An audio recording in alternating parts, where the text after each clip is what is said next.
Lady Aghori Telugu 2 స్టేట్స్లో ఇప్పుడు ఈమె సంచలనం. కుంభమేళ ఆరంభమైనప్పటి నుంచి తెలుగు 2 స్టేట్స్లో ఈమె పేరు వినిపించటం మొదలైంది. కుంభమేళ ముగిసి చాలా రోజులైంది. అయినా కానీ అఘోరి కథ ఇంకా కంటిన్యూ అవుతూనే ఉంది.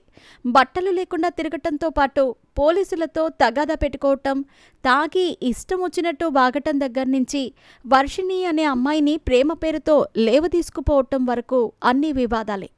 లేడీ అఘోరి బట్టలు లేకుండా తిరగటంతో పాటు పోలీసులతో తగాదా పెట్టుకోవటం, తాగి ఇష్టం వచ్చినట్టు వాగటం, వర్షిణి అనే అమ్మాయిని ప్రేమ పేరుతో లేవదీసుకుపోవటం వరకు లేడీ అఘోరి ఎపిసోడ్స్గా తెలుగు 2 స్టేట్లలో సంచలనం అవుతూనే ఉన్నాయి. ఇక ఈ సంచలనం చాలదన్నట్టు తాజాగా యూట్యూబర్ అన్వేష్ కూడా లేడీ అఘోరిపై ఓ వీడియో చేశాడు. ఆ వీడియోలో లేడీ అఘోరి గుట్టు రట్టు చేశాడు. ఇంకో మాటలో బట్టలిప్పి మరీ ఆ అఘోరిని సోషల్ మీడియాలో నిలబెట్టినంత పనిచేశాడు. ఇక ఈ మధ్యన ప్రపంచ యాత్రను ముగించేసిన అన్వేష్ బెట్టింగ్ యాప్స్ను ప్రమోట్ చేస్తున్న యూట్యూబర్స్పై వీడియోలు చేస్తున్నాడు. వారి బండారాన్ని, మోసాన్ని బహిర్గతం చేస్తున్నాడు.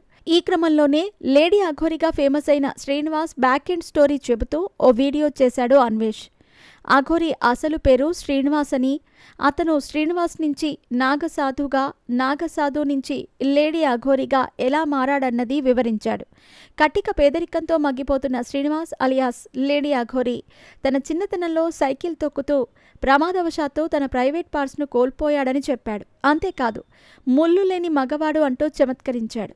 ముంబైలోని హిజ్రాలతో చేరిన శ్రీనివాస్ హిందూ ధర్మాన్ని అడ్డుపెట్టుకుని భారీగా సంపాదించొచ్చు అంటూ ప్లాన్ చేసుకున్నాడని అన్వేష్ వివరించాడు. ఆ ప్లాన్లో భాగంగా నాగసాధు వేషం వేశాడని, ఆ వేషంతోనే గట్టిగా సంపాదించి కారు కొనుక్కున్నాడని, డబ్బు కోసం 2-3 అమ్మాయిలను ట్రాప్ చేశాడని ఆరోపించాడు. దాంతోపాటే ఆ పూజలు ఈ పూజలు అంటూ అమాయకుల దగ్గర నుంచి భారీగా డబ్బు దండుకునేవాడన్నాడు.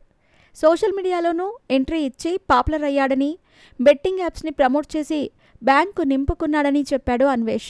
అలా ఇప్పుడు లేడీ అఘోరిగా మారి తెలుగు 2 రాష్ట్రాల మీద పడ్డాడని అన్నారు. ఈ క్రమంలోనే వర్షిణిని ట్రాప్ చేశాడని చెప్పాడు అన్వేష్. వర్షిణి కూడా డబ్బు కోసమే లేడీ అఘోరి వెంటే ఉందని ఆమె తీరును కూడా విమర్శించాడు. హిందూ ధర్మాన్ని అడ్డం పెట్టుకుని ఆ ధర్మాన్ని నమ్మే వాళ్లను మోసం చేయటమే శ్రీనివాస్ అలియాస్ లేడీ అఘోరి పని అంటూ చెప్పాడు. అందుకే శ్రీనివాస్ను ఎవరూ నమ్మకండని తన వీడియోలో రిక్వెస్ట్ చేశాడు అన్వేష్.